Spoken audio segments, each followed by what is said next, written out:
ప్రపంచవ్యాప్తంగా క్యాన్సర్ వ్యాధి ప్రజలను పట్టిపీడిస్తోంది. ఈ వ్యాధిని ముందుగానే గుర్తిస్తే ప్రాణాలతో బయటపడతారు. కానీ చివరి దశలో గుర్తిస్తే ప్రాణాల మీద ఆశలు వదులుకోవాల్సిందే.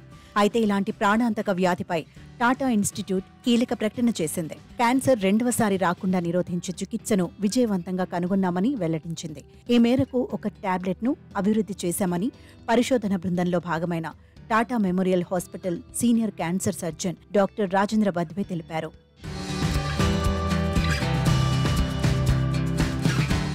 అయితే ఈ టాబ్లెట్ విలువ కేవలం 100 రూపాయల లోపే ఉంటుందని ప్రకటించారు.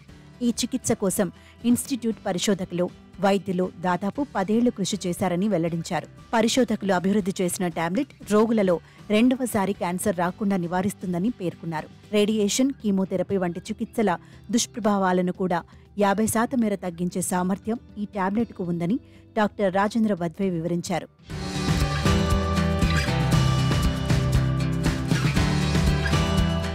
పరిశోధకులు అభివృద్ధి చేసిన ఈ టాబ్లెట్ క్యాన్సర్ చికిత్స దుష్ప్రభావాలను 50% మేర తగ్గిస్తుందని డాక్టర్ రాజేంద్ర బద్వే వివరించారు. ఇక రెండవసారి క్యాన్సర్ను నివారించడంలో 30% ప్రభావవంతంగా పనిచేస్తుందని తెలిపారు. ఈ టాబ్లెట్కు food safety and standards authority of India ఆమోదం లభించాల్సి ఉందన్నారు. ఇది జూన్, జూలై నుంచి మార్కెట్లోకి వచ్చే అవకాశాలున్నాయని తెలిపారు.